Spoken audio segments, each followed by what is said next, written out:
AgFM.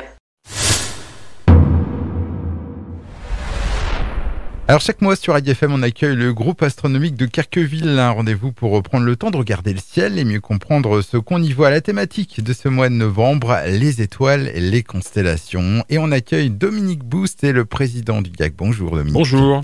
Alors pour bien observer les étoiles, il faut évidemment un ciel bien dégagé, mais quels sont vos conseils pour vraiment en profiter ? Mais avant de parler du ciel, finalement, j'aurais envie de parler de l'observateur. Parce que dans toutes les sciences d'observation, ce qui fait la qualité de l'observation, c'est le confort de l'observateur. Donc installez-vous confortablement. En hiver, on peut de toute façon s'habiller chaudement de façon à ne pas être pris par le froid dans les quelques minutes qui suivent le début de l'observation. Et alors, s'agissant du ciel, évidemment, l'idéal, si on veut observer les étoiles, c'est qu'il n'y ait que les étoiles dans le ciel. Ça veut dire qu'il n'y ait pas de lune, peut être une lumière parasite, même si elle est naturelle, pas d'éclairage public, pas de lampadaire, et puis aussi, éventuellement, pas de téléphone portable. Si on essaie de se repérer dans le ciel avec un téléphone portable, il va falloir attendre un petit moment, de façon à ce que l'effet de l'éblouissement du téléphone portable s'estompe et qu'on puisse revoir toutes les étoiles. Alors on va s'intéresser justement à ce premier regard de ce ciel étoilé. Quand on regarde ce ciel, on a parfois l'impression que tout tourne au fil de la nuit. Alors, si on se remet dans la peau des premiers hommes, il est vrai que l'illusion, c'est qu'on est au milieu du paysage et qu'on est au milieu d'une sphère, une espèce de grand plafond sur lequel sont pointés des objets lumineux. C'est ça l'illusion qu'on a. Quand on observe un petit peu plus longtemps, notamment au cours de la nuit, on voit bien que ce plafond lumineux semble défiler devant nous comme un paysage du ciel, comme si on était sur un manège et qu'on regardait le paysage extérieur défiler devant nos yeux. Cela est dû au fait qu'on est sur un support mobile qui est la Terre. La Terre, elle tourne sur elle-même en 24 heures, comme vous le savez bien,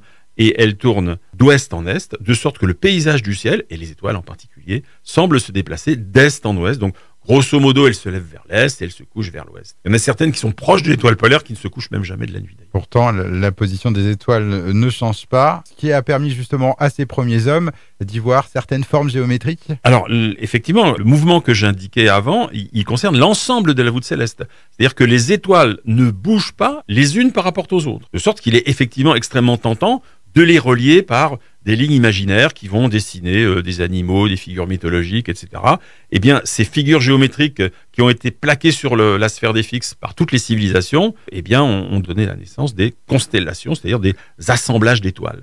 Ce sont en fait des moyens mnémotechniques pour se repérer dans le ciel. Quand on regarde le ciel à l'œil nu, souvent on essaie de se repérer dans les constellations, mais il y a des choses plus basiques encore que ça à voir dans le ciel.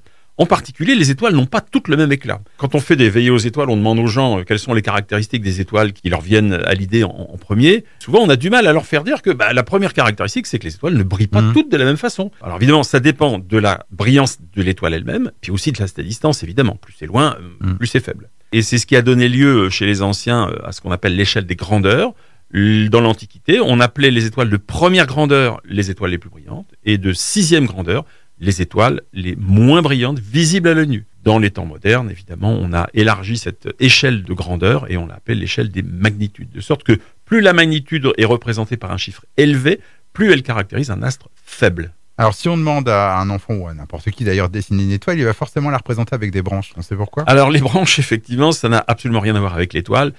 Si on avait un œil absolument parfait, on verrait pas de branches aux étoiles. D'ailleurs, souvent, les enfants qui ont de très bons yeux et des yeux tout neufs ne voient pas de branches aux étoiles. Quand on prend un peu de l'âge, on peut avoir cette illusion. Ces branches aux étoiles, ce sont en fait des déformations qui sont liées au défaut de la cornée. En vision nocturne, la pupille se dilate considérablement, de sorte que les défauts de la cornée sont beaucoup plus sensibles et donnent l'illusion de ces petites branches. Pour vous persuader que vous êtes responsable des branches et non pas l'étoile, oscillez la tête de gauche à droite et vous verrez que les branches suivent les mouvements de votre tête. C'est bien donc à votre œil qu'il faut en vouloir. On dit aussi que les étoiles scintillent, contrairement aux planètes. Effectivement, les étoiles scintillent. Alors là encore, les étoiles n'y sont pour rien. Si on était sur la Lune, les étoiles ne scintilleraient pas du tout dans l'espace. La scintillation est un phénomène qui est lié, qu'on appelle la turbulence atmosphérique. Pour arriver jusqu'à nous, la lumière de l'étoile doit traverser des couches de l'atmosphère qui sont de température, de pression extrêmement variables, ce qui fait que l'étoile semble osciller un peu autour de sa position moyenne, changer un petit peu d'éclat, même quelquefois un petit peu de couleur. C'est ce qui donne ce qu'on appelle l'effet de scintillation. Alors on a parlé de l'éclat des étoiles, il y a aussi un effet de couleur. Alors effectivement, à première vue, on ne voit pas la couleur des étoiles. C'est pour cette raison-là que, encore une fois, à première vue, on ne voit que le ciel en noir et blanc. Cependant, quand on regarde d'un petit peu plus près, notamment s'agissant d'étoiles les plus brillantes, certaines d'entre elles apparaissent vraiment avec des couleurs plutôt bleutées, plutôt rouges. Cette couleur des étoiles, d'abord c'est la couleur de surface, et ne dépend que de la température de surface de ces étoiles et de rien d'autre. Les étoiles les plus blanches bleuâtres ont des températures de surface de 30 000 degrés, et les plus rouges sont à peu près à 3000 degrés en température de surface. Ça ne dépend que de la température de surface. Ça, c'est facile à retenir. Alors, on parle aussi souvent de Voie lactée. C'est quoi exactement? Alors, la Voie lactée, sûrement que les gens qui passent des veillées aux étoiles en été ont forcément remarqué, moyennant que le ciel soit bien noir, cette grande arche lumineuse qui fait le tour du ciel, en fait, dont on voit que la moitié, évidemment, dans chaque hémisphère au cours de l'année. Cette Voie lactée, elle est plus brillante en été qu'en hiver. Je vais vous y dire pourquoi dans un instant. Et puis, sa véritable nature a été découverte par Galilée en 1610. On voyait bien cette espèce d'arche un peu nébuleuse, pas très bien définie. Et bien, Galilée, en pointant sa lunette vers 1610 sur cette Voie lactée, s'est aperçu qu'en fait, elle était constituée d'étoiles très fines et trop serrées et trop faibles pour qu'on puisse les distinguer séparément.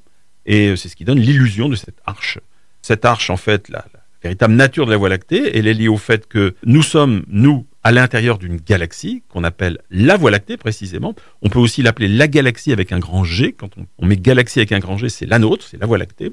Et on est à l'intérieur, donc en quelque sorte, on voit notre galaxie par la tranche, mais de l'intérieur. C'est ce qui donne cette espèce de grande roue étoilée qui fait le tour du ciel. En été, elle est plus brillante, parce que en été, c'est le regard de l'observateur en soirée est dirigé vers le centre de la galaxie, tandis qu'en hiver, il regarde plutôt vers l'extérieur, donc il y a un petit peu moins d'étoiles. Et pour en finir avec cette chronique sur l'observation des étoiles et des constellations à l'œil nu, quelle est l'étoile la plus brillante qu'on peut observer dans le ciel? Eh bien, l'étoile la plus brillante qu'on peut observer dans le ciel, elle s'appelle Sirius. C'est l'étoile la plus brillante de la constellation du Grand Chien.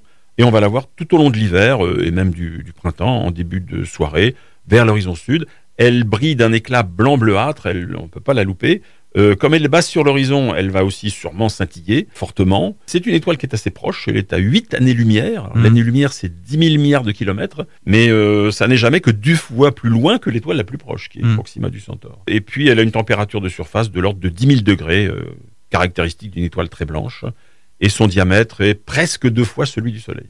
Donc cette étoile Sirius, donc assez proche finalement de nous.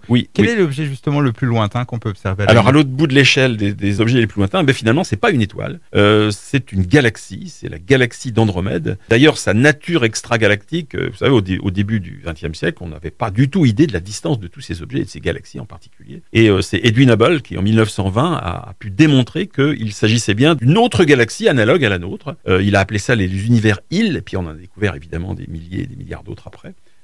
C'est une galaxie qui est relativement proche de la nôtre. Elle est à 2,5 millions d'années-lumière tout de même par rapport aux quelques années-lumière dont on parlait pour Sirius. Sirius est dans notre galaxie. Et puis il semble que les travaux les plus récents montrent qu'elle a été créée par collision de 2 galaxies il y a 3 milliards d'années. C'est-à-dire qu'on peut voir à la fois l'objet extragalactique le plus loin et sûrement un des plus jeunes créés dans notre environnement.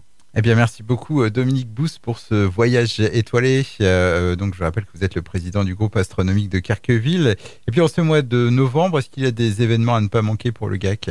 Eh bien, forcément, la dernière conférence de notre cycle dans le cadre de l'opération Temps du ciel, temps des hommes, elle aura lieu le 14 novembre à la salle Pelé-Loire, au Centre culturel de Cherbourg. Elle s'intitule « La fabrique du temps ». Elle est donnée par Frédéric Ménadier, qui est ingénieur au Bureau international des poids et mesures et qui nous expliquera comment, depuis la nuit des temps et jusqu'à nos jours, l'homme a petit à petit structuré le temps de façon à nous faire vivre dans un monde qui aujourd'hui est complètement synchrone. Et comme toujours, pour ceux qui veulent aller un peu plus loin et suivre votre actualité, il y a votre site internet, donc www.gac-astro.fr, gac-astro.fr. On rappelle aussi votre numéro de téléphone 02 33 03 37 09, 02 33 03 37 09. Au revoir Dominique. Au revoir, merci.